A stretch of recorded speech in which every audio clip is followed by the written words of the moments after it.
I have been following the Sam Bankman-Fried and FTX collapse closer than I've followed anything else in my entire life. I've been tuning in actively to every single thing that Sam Bankman-Fried's been doing. I've been like the NSA on his ass, just watching every Q&A, every painful, uncomfortable interview he does. I was there watching like a hawk. Every time his silly little mouth uttered the words, I don't know. I couldn't know. I don't remember. I don't recall. I'm not sure. I was there with fucking blood pouring out of my ears, having to listen to his grating little helium infused fucking voice try to weasel his way out of every question tossed his way. I was there watching. I spent more time studying Sam Bankman Fried than I did studying for my SATs. And now we are finally reaching the climax to this entire ordeal. Sam Bankman Fried has officially been arrested. It is such a breath of fresh air. Like, I was actually shocked that he got arrested because over the last couple weeks, I really started to believe he was going to get away with it. With the way journalists write about him, like he's some kind of angel, and to the fact that there was no, like, open investigation that I was hearing about, like, often, I just thought he was just going to get away from all of this. He was booking interviews up until, like, yesterday when he was arrested. He still had, like, interviews booked with major outlets. Like, I just thought, you know what, game over. The bad guy wins. You know, there is no justice. But then, out of nowhere, like a deus ex machina, he gets arrested.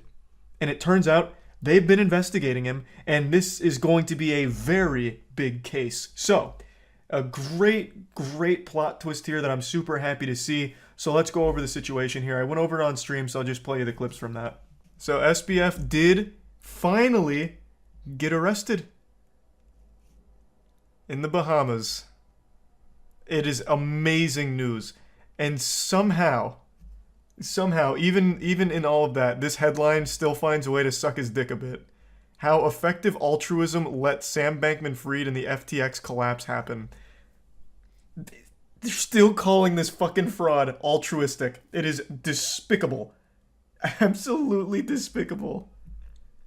Even still, right now. Crazy. It's just crazy. But yeah, he got arrested in the Bahamas. And with any luck, he will be facing some very extreme charges. I don't see how he wiggles his way out of it. It really feels like this will finally be some justice served. I'm going to imagine at this point Sam Bankman-Fried is really regretting all of those interviews he's been doing. I bet he is really kicking sand like, damn, maybe I should have stopped doing Twitter Q&As where I just actually admit to crimes. Who could have expected this result? Why didn't he just lie low? Bro, I have no idea why he didn't just lie low. He was just so addicted to the meat swallowing. Like in the crypto space, when you have a crypto project it doesn't even have to be successful. You have your cock handled by crypto bros 24/7. They fight for you on Twitter. They run all of your marketing for you for free. And I'm just assuming he was used to that kind of attention. He wanted to continue to be looked at like this god that the crypto community treated him like. I do wonder, and I didn't read this in the other article I read about it. Granted, it wasn't this article. I do wonder if they're going to go after his girlfriend, the 28-year-old Harry Potter fan. What did she do to get labeled as a Harry Potter fan? I don't know. So when they were still writing all those fluff pieces after everything came collapsing, or actually it might have been before, I don't remember the timeline now. They're writing articles about her, calling her like, look at this 28-year-old Harry Potter fan who's managing billions here. Wow, that's absolutely incredible. And then she'd be doing these interviews where she just doesn't know what she's talking about. So now that's become her legacy. She's the 28-year-old Harry Potter fan. Very quirky. Does Atrioc talk about it? Here, let me watch Big A's new video on it. I bet Atrioc is celebrating so fucking hard. He has been doing such a great job with this story from the very beginning. I bet Atrioc's wiggling his finger right now. Ladies and gentlemen, that looks there's about only right. Two things for stealing and defrauding millions of customers. So I'm gonna say I didn't think we'd get here. I was losing so much faith in an actual set of consequences for Sam Bankman-Fried. I am absolutely shocked. I really didn't think we'd be able to get him. It didn't seem like they even cared. This man was still booking interviews with the biggest outlets imaginable. and they were still writing pieces about him being like a hero who had some unavoidable catastrophe happen unjustly. I just didn't think it happened. I really didn't. I was losing faith, but then we brought it back, baby. And now we have a potential good conclusion to this anime arc for Sam Bankman-Fried.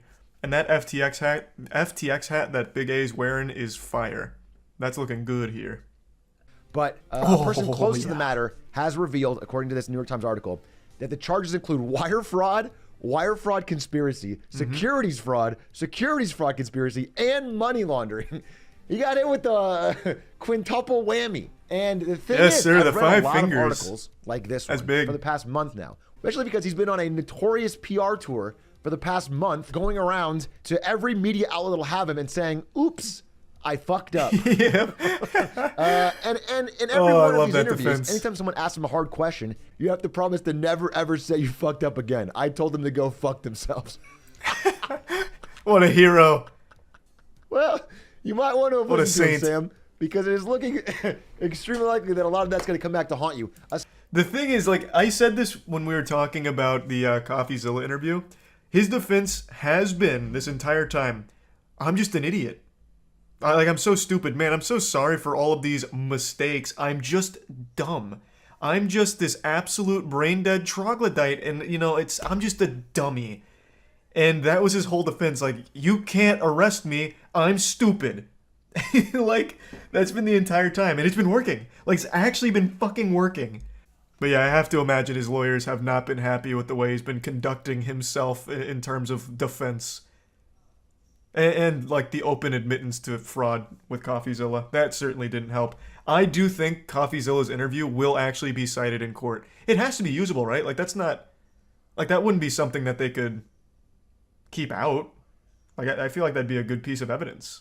Over and over again, there is an innocent explanation. I'm a goof. I'm a big, dumb goof. I'm Yeah. a big, curly-haired, League of Legends loving goof. And I didn't know. That you couldn't take customer funds and punt it on crypto and lie about it. I didn't know that. I didn't know you could replace all the deposits with a made-up FTT token. In fact, What do you mean I can't just take all the customers' assets and buy worthless shitcoins with it? What? That's terms of service. Our terms of service? You mean I violated those? I have to play by those rules? No, that's... No, oh my god, how silly could I be? This is how embarrassing. I'm so sorry. This is just a really, really, absolutely embarrassing moment for me. issue a brand new FTT token and distribute that.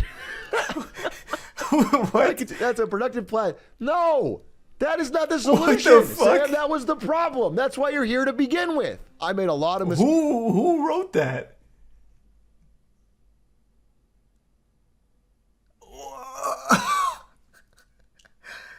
This is like, that is just the actual biggest Twitter crypto moment I've seen in a minute. Give the worst possible idea, and then some people for some reason agree with it. Hey, yeah, just fire on the old money printer. Why doesn't Sam Bankman-Fried just print more dollars to make everyone whole again? Fuck, it's that easy. Again, already We knew that, should be yeah. illegal. Second, Alameda used client funds to engage in margin trading. We knew that. Extremely risky Now it's proven debt-fueled nice. trading. So taking your money that you deposited in a bank to be held safely and then punting it on incredibly risky crypto bets without your knowledge or consent. Again, illegal. And This is really cool, because this is exactly what CoffeeZilla called him out on to his face. Directly to him, where SBF kind of had his armor dented and just, like, admitted it. Like, straight admitted it to CoffeeZilla. Those, like, 2 points in particular. And now we have the Enron guy, assuming this is his real statement, I imagine it is. We have the Enron guy echoing that, which is wonderful. They also forgot a charge for sucking ass at League. Well, we haven't finished all the charges yet. They're not all unveiled. So that could still be tacked on there for being hard stuck bronze 3. Check CoffeeZilla's community tab. Oh, did he post something in the community tab? It's gotta be him, like, taking a shot or something. Like, maybe just pumping his fist saying, I told you so. Or like, I did it. He should absolutely be taking some credit. Oh, no, he's just hyping up the video for tomorrow. Fuck yeah. Nice. I thought this was going to be a picture of him just maybe doing a little TikTok dance or something to celebrate. Do I think he'll see any jail time? Yes. I was skeptic. I started to lose faith that he'd actually be arrested, but now that he is, those charges are huge. I just don't know how he could possibly weasel his way out. If he had just shut the fuck up, like if after all of this happened, if he had just gone dark, off grid, have his mommy and daddy buy him a farm somewhere in the middle of fucking nowhere, no electricity, live like an Amish person for a while, I think he may have been able to squeak his way out. I think maybe. But he has been so open with this shit for the last month and a half. I can't imagine a world where he could, squeak a little stinker out of there and not face jail time. He was too addicted to clout. He's gonna call Saul. Yeah, I mean, anyone shy of Saul he's fucked. His parent, yeah, chat's right, his parents are compliance lawyers, but I don't think that means they can somehow save their son here. Like, that's kind of useless at this stage of the game. I don't see how them being compliance lawyers is in any way going to be helpful to getting him out of these charges. Next topic, which is what I'm a little bit nervous about. Again, I am no conspiracy nut, but being a crypto billionaire, former or otherwise, he's gonna. I'll brief. Well, he'll probably give the context. There was a crypto billionaire recently who turned up dead after making a. I don't know if it was one post or a series of posts alluding to the fact that some very dangerous people were after him. That was some pretty shady shit. That was a pretty creepy thing. That happened only a few days ago. And apparently that was one of only like 2 or 3 or maybe even more crypto billionaires that have turned up dead recently. So it is like that is a pretty scary set of circumstances. Yeah, it's like actually getting Epsteined. Except this one was just blatant murder. Like, I believe the most recent crypto billionaire was, like, his body was found at the sea. Like, it washed up on shore. Let me double check. Mr. Koolander here died at 30 a few days ago. This guy. Nikolai Mushigan, 29, died a few days ago. Yeah, Taran. So, a Russian crypto tycoon, he died in a helicopter accident. Now, again, all of these seem to have innocent explanations, but 3 of them dying within a few days of each other, all in the crypto space, is odd. Yeah, it is peculiar. I would say the one with the paranoid tweets isn't exactly like the most innocent explanation. Let me double check. Which one was that? Right before Nikolai passed away, he tweeted some suspicious conspiracies surrounding the government on October 28th. Okay, so not that soon. Tweeted that the CIA and Mossad and some pedophile-related organizations noted as the pedo elite are running some kind of sex trafficking and blackmailing business from Puerto Rico and the Caribbean islands.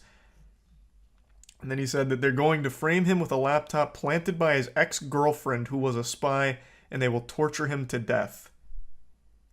So that does read like somebody that's a bit paranoid, but he actually did turn up dead in Puerto Rico not long after. Previously, he's mentioned fighting some evil people who use debt and blackmail as weapons and claimed that he shall be murdered under the disguise of suicide by the FBI. It is very strange. The cause of death is just drowning, right? He left his beach house located in the posh locality Condad of San Juan for a morning walk. His estate is estimated to be $6 million. Later in the morning at around 9 a.m., some local surfers discovered his body at a Puerto Rico beach. They reported it to the police, and his identity was confirmed. They mentioned the beach is famous among surfers, although Nikolai was not known to be inclined towards surfing. They also noted that it's dangerous due to swift currents and rocks, and signboards are warning to be safe, but they're speculated to have broken due to the typhoon. So, a bit odd. But yeah, his tweets actually do read like someone that's probably got some kind of mental illness, but he really did turn up dead here. So, maybe he really was being hunted. That's the conspiracy. It is weird. It is weird. Especially since it's already the 3rd crypto billionaire death in a short period of time.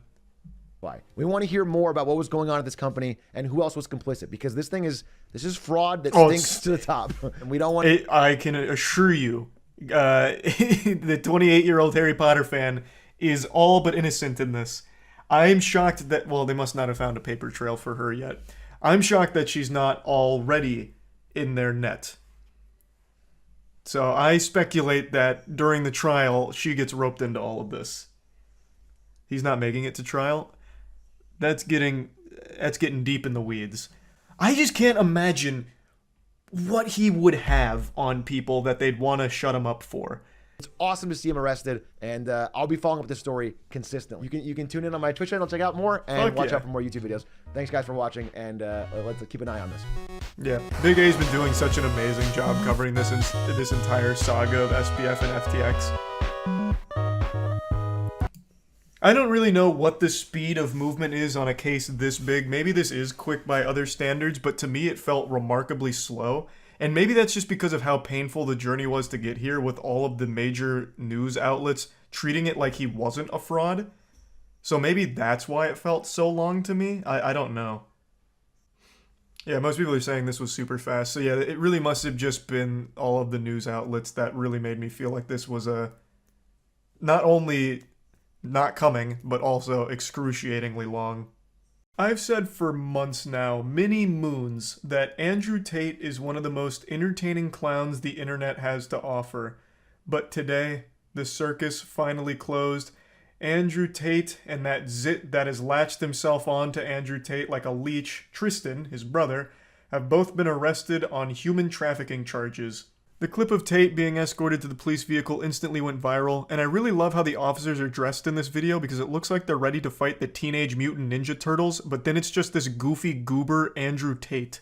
Now, this isn't Tate's first rodeo with human trafficking charges, but last time he just blamed it on swatting, calling it all just fake and a hoax, and all the meat riders that attached themselves to Andrew Tate's butthole like a hemorrhoid of course wrote this off as corruption and a bunch of baloney, but now it's happening again, and this one seems a lot harder to just dismiss.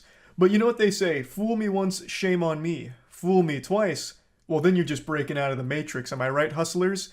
The Hustlers University is what Andrew Tate is most famous for. You pay $50 a month for a Discord server, which is the most pathetic thing on the planet, and I think adds to the comedy of Andrew Tate and all of his fans. And in that godforsaken Discord server, it acts as like Alcoholics Anonymous, where people just hype each other up and tell each other their problems with not getting laid or not being financially stable, while getting lectures from people that aren't even Andrew Tate on the most basic stuff imaginable. They hype themselves up as top G alpha males, but they're pissing away $50 a month to learn basic drop shipping techniques and how to do push-ups.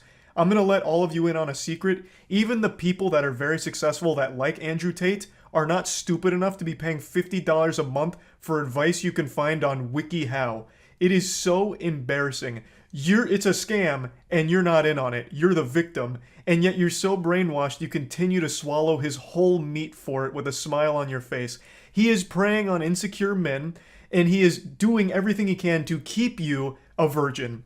When you're a virgin, you're a Hustlers University student. When you're a virgin, you're an Andrew Tate supporter because he's feeding you things you want to hear, and you're taking it as, you know, telling it like it is. Meanwhile, you're unhappy and still not getting laid.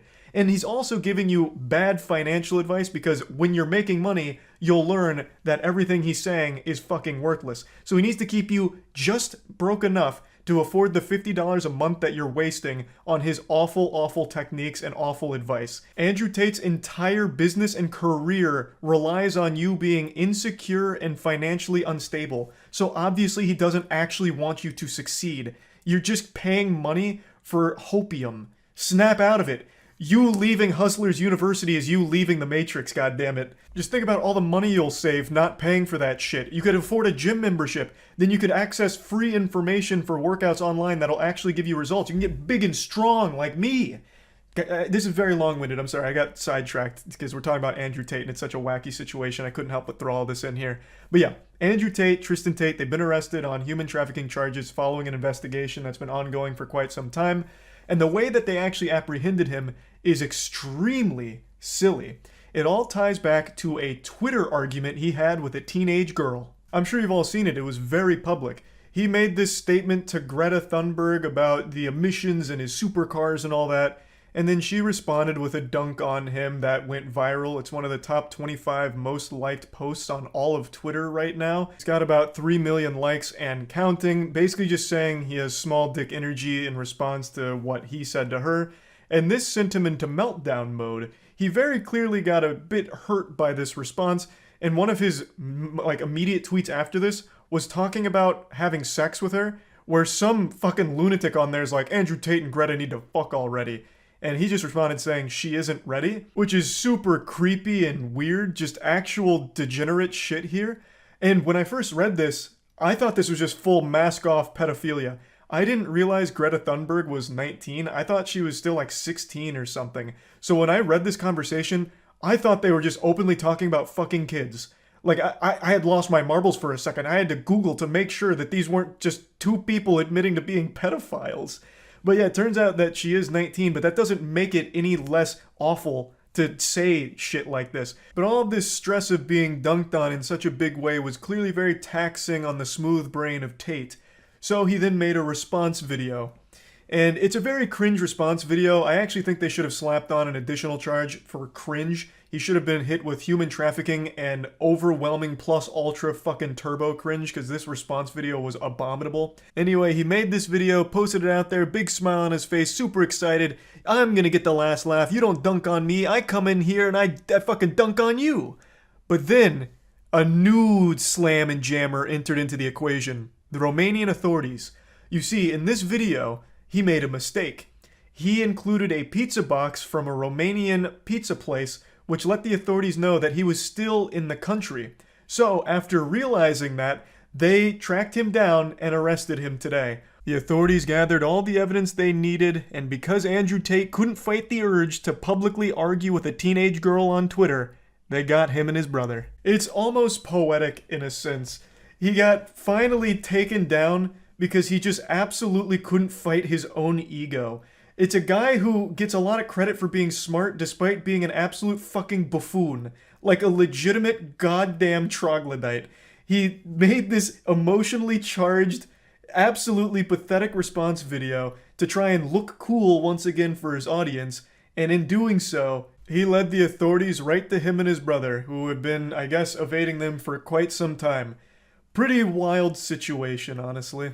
He begged, he whined, cried, threw a tantrum, demanding he get his Twitter account back, and that ended up being the thing that put the final nail in his coffin here, it seems.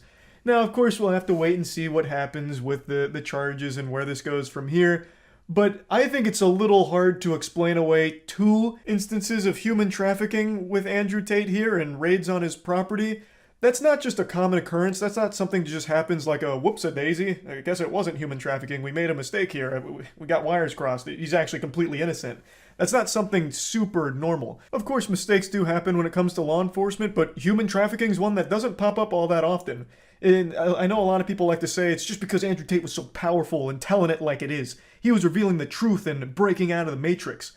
What the fuck are you talking about, you goddamn idiot? All he was saying is like, oh, you need to treat women this way, and they're gonna treat you this way, and you'll get pussy this way.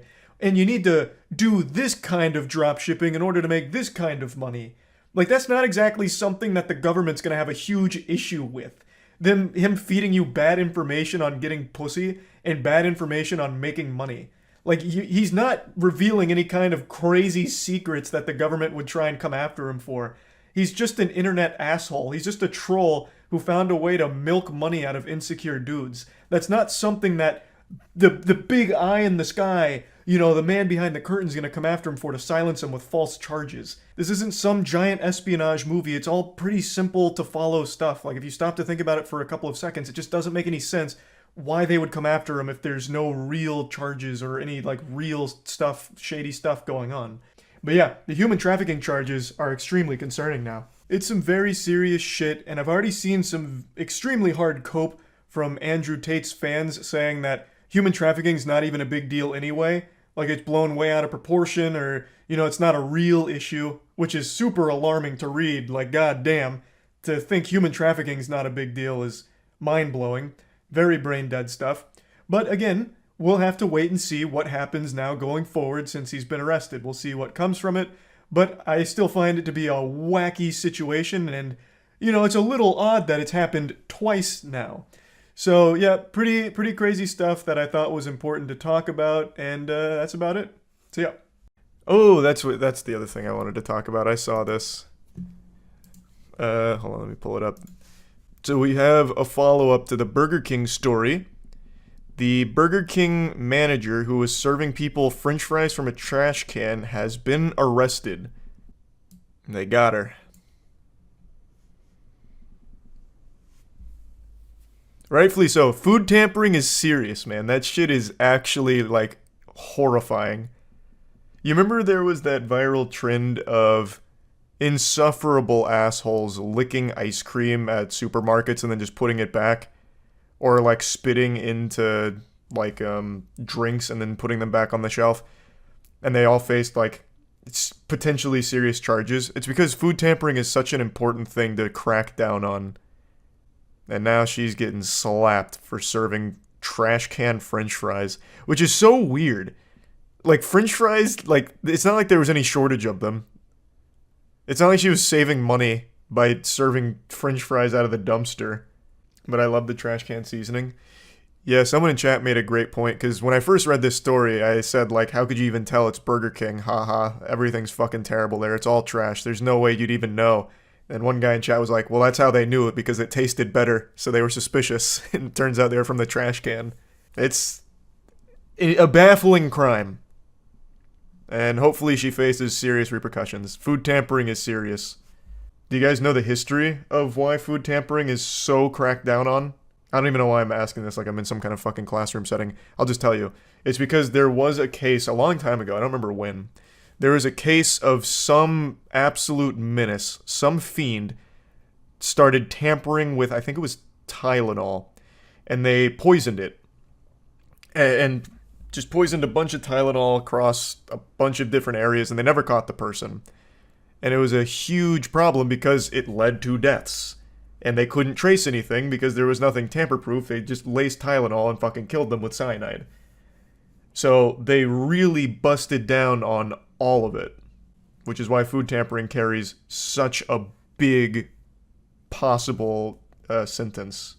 It was cyanide, right? That they laced the Tylenol with? I'm almost positive. There was 7 deaths, and it was in October, from September to October of 1982. And yes, it was laced with potassium cyanide. Did they ever find out who it was? No. There's a whole Wikipedia on it, though. The Chicago Tylenol murders. But because it was, like, widespread, they couldn't really track down who it was reliably. It was just, it's too hard. The trash can fries were an accident and she'll get off. Were they? I've seen conflicting reports on that. I haven't read this story from this source yet. Let's see. I don't think it was an accident. You don't accidentally serve someone dumpster fries. Let's see. Officers allege that Jamie Major, the location's assistant manager, put the discarded fries in the tray and added freshly cooked ones on top. The incident allegedly happened the same day as the previous argument for disturbance on July 9th. When they got there, they found 2 women identified as customers arguing with staff, and they arrested the women, charging them with disorderly conduct. 2 days later, the department received a complaint that the fries had been tossed in the trash. Fries that had been tossed in the trash were being served to customers. They'd been put in the garbage by the person who filed the complaint with the police. Major was arrested and is facing charges of malicious tampering with human food. She was being held on $20,000 bond, according to the Union County Detention Center. They received a statement from Burger King that said, "These allegations do not align with the brand's commitment to quality food and service and creating an exceptional guest experience. You have failed on all of these. You have failed on actually every single one of these fronts, Burger King. The franchisee of this restaurant is cooperating with local authorities and will take appropriate action based on the findings. As this remains an ongoing investigation, we are unable to share additional details at this time." Imagine going to jail for fries. She won't be alone. What's crazy is, within the last year, she will not be the only incarcerated criminal off of French fries. There was a guy wanted for murder. I think it was murder. I could be wrong, but I'm almost positive it was murder.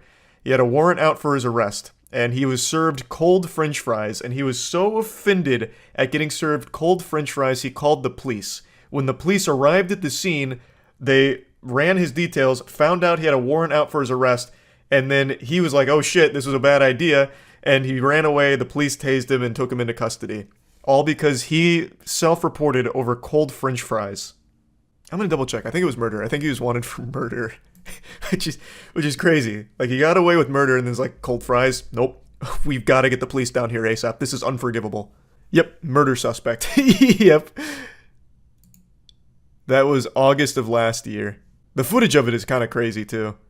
Not that anything wild happens, he runs away and gets tased, but, like, he looks so befuddled that all of a sudden the whole situation turned on him. He really thought he was in the right over those cold french fries. Man, every single one of these is requiring ad block. They're really trying to cash in off this story here. They weren't even cold, actually. I tried the fries, they were lukewarm. Room temperature fries. They weren't even, like, ice cold. He wanted that shit piping hot. He couldn't have just asked for a warm batch. I don't know. Apparently they got into a little argument or something. Owner was cussing at him, and I guess it got out of hand. Or the trash can fries at least warm. Might get a few years off her sentence. Good question. This article didn't say the temperature of the fries, but it's Burger King, so I think we can rest assured that not only were they unsalted, but they were also probably cold. We'll have to read the case files when they're released. How do you tell trash fries from normal fries at BK, though? You don't. They must have seen it. And I believe it was actually called in by somebody who watched her do it. So you had to visually see it. You'd never taste the difference at BK. The worst crime ever. It's definitely got to be up there. What is the minimum sentence for malicious food tampering? Hold on, I'm going to see. Okay, maximum is 10 years for tampering with consumer products. That's assuming there was no injuries. Which, I mean, you could maybe make a case for psychological damage knowing you ate from the Burger King trash can. Eating from a trash can's bad. Eating from a Burger King trash can, that's like biting into like raw plutonium. You're really rolling the dice. That's got to be the most radioactive fucking trash can ever. The dumpster behind Burger King, good lord.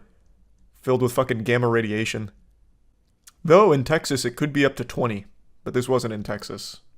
If you check the same news site, they have an article titled Manager, Assistant Manager Arrested During Operation Special Toppings. Is this how they caught her? They had to have like a whole sting operation? They had like a van with a satellite dish parked outside the local Burger King here. Fucking binoculars out there with like a stakeout waiting. Operation Special Toppings nabs 2 pizza parlor employees. Oh, wow. How deep does it go? Oh, accused of using restaurant to make drug deals. That's so much different than just serving trash can fries. This is not the same. Would you ever do a fast food breakfast tier list? Man, that's fucking crazy. We did that last week. The video will be up either tomorrow or the next day. I'm confident that a large number of you watching this video have been the victims of porch pirates or package thieves at some point in your life. It's becoming an ever-increasing crime that's more common than jaywalking at this point. Now, as the video title is already spoiled for you, yes, we were recently the victims of porch pirates, and we've got some nice 4K footage compliments of the Ring doorbell that caught them in the act, and I just really want to talk about this because it is so frustrating that this keeps happening. And what's even more frustrating is just how bubbly she is while stealing our shit. She looks directly at the Ring doorbell and basically just smiles at us, just stares a hole through our soul. Because she knows she's going to get away with it, and she has. They aren't really able to do anything. Authorities can't fucking track her down just by knowing what she looks like. This isn't a game of guess who. So here comes our little angel now, and this is clearly not her first rodeo because she brought some equipment here. She's got a big bag in order to efficiently steal packages, so that way she doesn't have to struggle with, like, carrying multiple packages in her arms. Just look at this efficiency. She's a well-oiled machine. This is some shit out of Ocean's 11 here. She's in and out within 30 seconds, gets the whole kit and caboodle, and then even blows a little kiss on the way by, looking directly at the Ring doorbell. Excellent work, ma'am. Also, for any astute observers out there, that vehicle parked in front of the house, that soccer mom Batmobile, that was her getaway car. She had the chutzpah to not only casually walk up to the house, slowly pick up all the packages, and then waltz away smiling. She even parked her car basically in the driveway of the place she was robbing. She didn't even do the standard shit that you see in crime heist movies where they park like a block away before robbing a bank. Everything was so bold and brash, and it doesn't matter because she did get away with it. Now, I blurred her face because I'm not trying to lead a witch hunt here or anything. Of course, I don't care about protecting the identity of a criminal, but I do not want to engage in any kind of witch hunt behavior. I'll explain what she stole in just a moment, but I also want to explain that this is not me that was stolen from this time around. This is Matt. These little goodies that were stolen were Matt's, and I'll go ahead and give you the little post-game analysis report to tell you what her grand total is that she made off with. Incalculable wealth. She basically won the Powerball by stealing from Matt. She got priceless artifacts, treasures that not even Nicolas Cage would be able to steal, like the Declaration of Independence, because they're too important and too valuable to even put a price tag on. One of the items was a custom birthday present that Matt spent like 6 months working on and ordering and getting finished and finalized for his sister. It was a birthday present that Matt had waited half a year for to give to his sister that finally arrived, and now it's in her hands, so I can promise you there's not shit she can do with it unless she happens to share the same name as his sister and the same interests. And then the big package that she stole is actually a package that was meant for all of us, not just Matt. It was our most recent merch line. I shit you not, this isn't just supposed to be some kind of merch plug. She stole our prototype merch. This happened quite a little bit ago. So we were waiting for some prototype merch to come in to see how everything feels and looks to make sure that it's up to our quality standards and make sure that it absolutely slaps. And that was that package. So she made off with some alpha merch here. This is a bigger haul than robbing a bank. She broke into Fort Knox and stole something far more valuable than gold. Moist Global merch. For our anime streetwear line, which I'm going to use this as an opportunity to plug the merch here as a little ad section. That line is available now. We had to get another shipment sent to us so we could test it all out and make sure it's all good, and it's fucking amazing. So the anime streetwear line is available on moistglobal.com right now. The items are so good that it possessed this woman to steal packages off people's porches just for the chance at finding these puppies. This shirt's available, these pants, this hoppy coat, which has become a favorite of mine since I've been wearing hoppy coats so often now since we started that. This hoodie, and so much more. So much incredible stuff at moistglobal.com.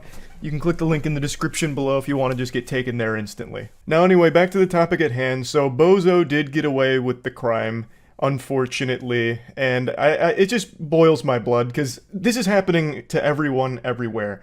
Like I mentioned, since everyone is basically shopping online these days, there's not a whole lot of, brick and mortar purchases. It's going to people's doorstep. The packages get there, and then some people just swoop in and take it like reverse leprechauns coming to steal our pots of gold that are left out on the porch. It's extremely frustrating.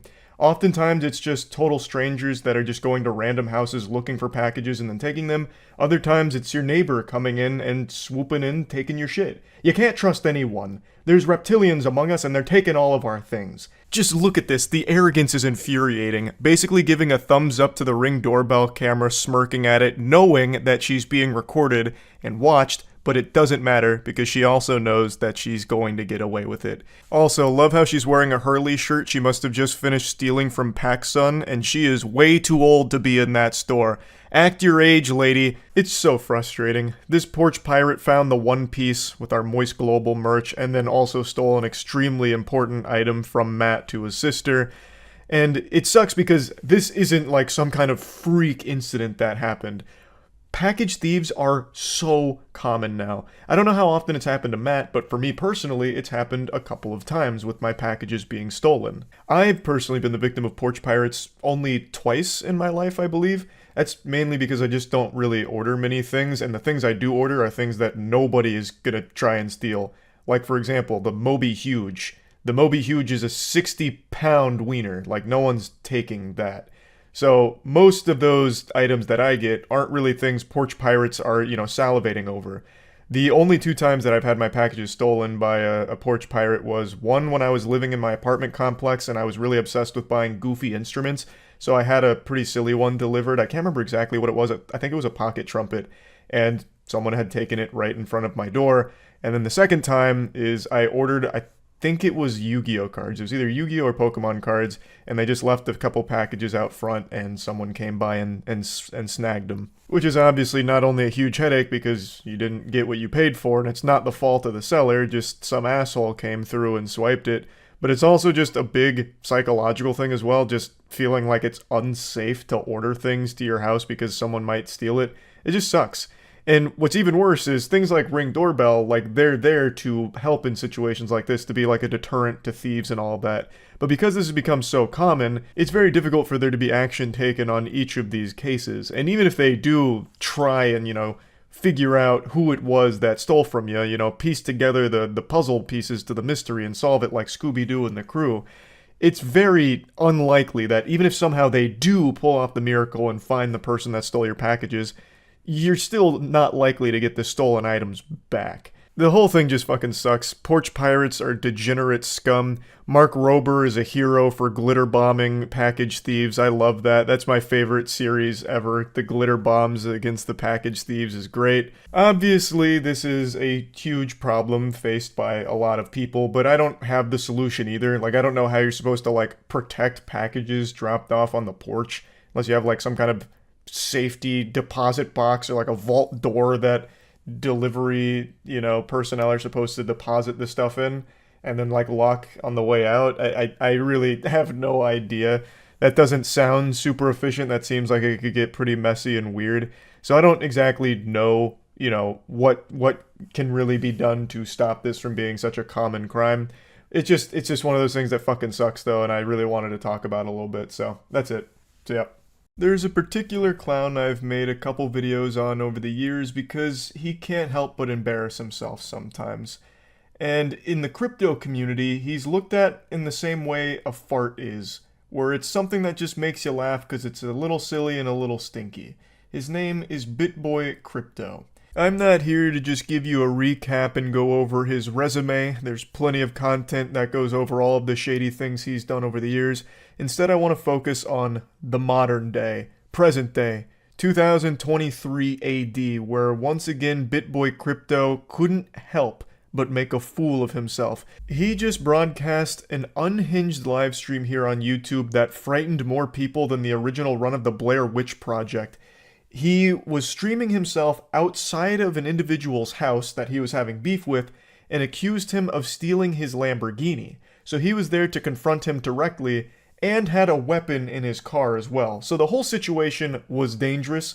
The things he was saying was alarming, and eventually officers do arrive there, but then there's another plot twist that's revealed at the end that nobody, not even God himself, would have seen coming. This whole stream played out like a mission in Grand Theft Auto 5. So I'm going to show you some clips from it. For the first clip here, I'm not going to show you any of the video footage because he just reveals where this guy lives. So I don't want to show any of that, but I want you to hear the audio because I think it's important. Carlos has my Lamborghini right here in his garage.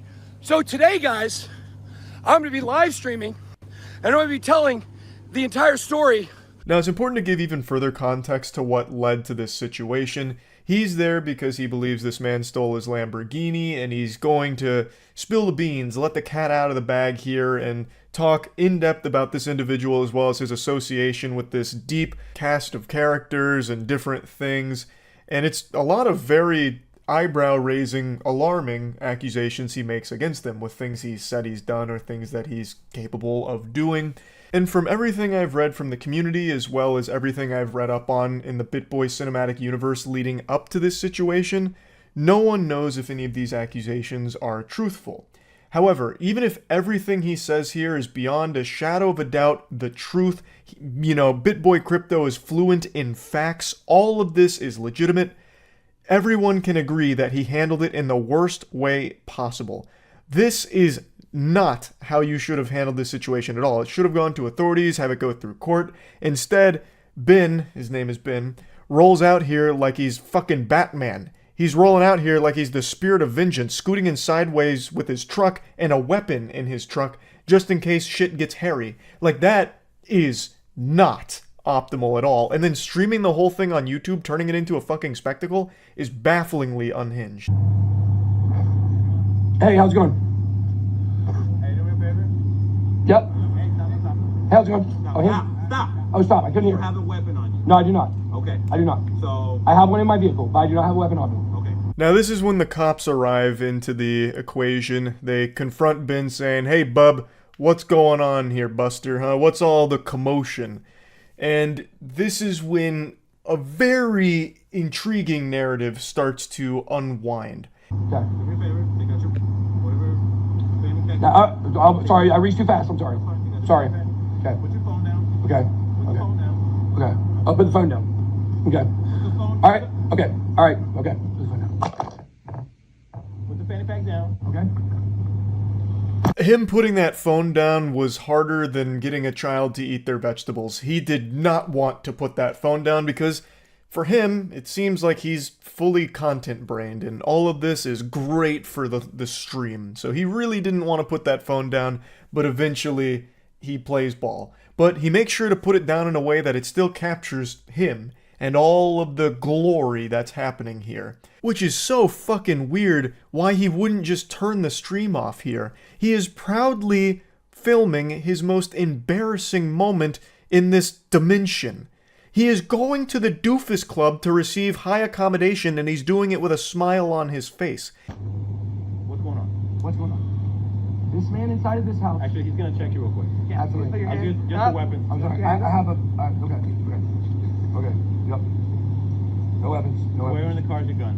It's in the back seat. Back seat? Yep. Is anybody else in the car? I feel like I should mention that this wasn't something that caught him off guard. He even said earlier in the stream that he'd like the cops to show up. He knew that this was a very likely situation where cops would arrive at the scene, and he welcomed it with open arms. But now that they're here, it's not exactly seeming like he's all that happy to see them. And the officer just asked him a very important question. Is there anyone else in the car? And boy howdy, you're not ready for what comes next. I don't care how much you've studied the periodic table, you are not prepared for this element of surprise. Yes, who's in the car? Who's in the car? Who? What's that? Who's in your car? Who's in my car? Yes. Okay. Let's, Who's in your car? who's in my car? Who's in your truck, sir? Cassie is in my car. Cassie's in my All truck. right, Cassie. Cassie's in my truck. My wife knows that we're here, by the way. She knows we came to do this. But my wife is aware. So we're live on YouTube right now. Okay. We got about 2,500 people watching. So Cassie is a girl I had an affair with. She's involved in the situation with me and this guy here. My jaw was on the floor. I actually felt like I was watching some kind of early 2000s, like Young and the Restless, some kind of soap opera. Like, you couldn't have scripted that any more dramatic. Like, he starts taking those pauses, like, who's in my car? Sweat pouring down his face, maybe like a close-up zoom in. Well, let's, who's, in my car? That car. Yeah, who's my, and then eventually, he finally spits it out. Fucking Spitboy Crypto here finally lets the officer know who's in the vehicle after he asked the question. The officer had to pull teeth to get there, but he finally states that the woman in the car is the woman he's cheating on his wife with. And then immediately, like, he knows Stream is watching because he made sure of it. He, for some reason, didn't anticipate that the officers would look at his car and realize there's another human being there. So I guess it just never even registered in his smooth brain that the officers were going to find out that the woman he's having an affair with is at the scene. Unless she activated some kind of active camouflage out of Halo or some shit, some kind of forbidden, ninjutsu to disguise herself, like they were going to find her. And for some reason, he kept the stream on, even knowing that was going to happen. So he immediately starts talking to Stream, and not even the officers really, like, but my wife knows that Cassie and I are here. I had an affair with Cassie, but my wife knows we're here. We had actually just come from my daughter's tennis match. She knows we're over here doing this. It's not exactly scummy or slimy because my wife knows that the woman I'm cheating on her with is here with me at the scene with this guy that I'm having this problem with. In the situation with me and this guy here, my wife knows. We were just at my daughter's tennis match. Cassie and I have came over here because this man is extorting me. He's death threatening me. He stole my Lamborghini. My Lamborghini is in his garage right now. The officer just did the kindest thing anyone's ever done for BitBoy Crypto in his whole life. He turned the show off. He takes his phone, turns it face down so that people can no longer see all the action and all of that. Now, he doesn't turn the stream off, maybe he didn't know how, but he puts the phone face down and he leads BitBoy Crypto away from it so you can't really hear him very well and you can't see anything anymore. So he just made it private, which is what this whole thing should have been in the first place. If all of these accusations are true and all of that, it should have been handled privately and instead of turning it into a live stream and escalating to a point where you're bringing a fucking weapon to this guy's house. Now, the stream continues for about 18 minutes after this, but it's all just the void. So you can't see anything anymore. Eventually the stream ends. Now, the stream lasted just shy of 40 minutes, and throughout the entirety of it, he is speaking very rushed. He's very out of breath. Sometimes it really feels like he may be under the influence of something. Of course, I'm not there with a fucking toxicology report. I'm just giving it the old eyeball test. He's just speaking in a way that feels like he's not in his right mind. He's not in a healthy headspace. And most of the community is attributing a lot of this to the really rough month BitBoy Crypto has had. I mentioned that I was reading up on the BitBoy Crypto cinematic universe. Well, that's a novel longer than Homer's Odyssey.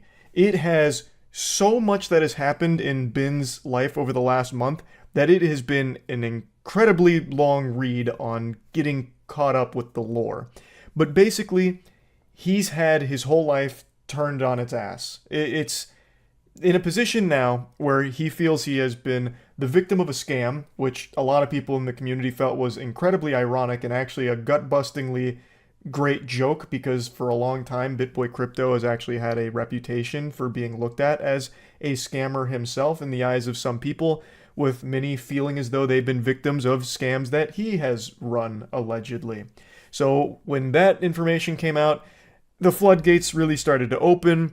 A lot happened with his company, and he eventually was saying like he didn't even have $20 to fill up his tank of gas, and then was like asking the community for donations. It was a mess.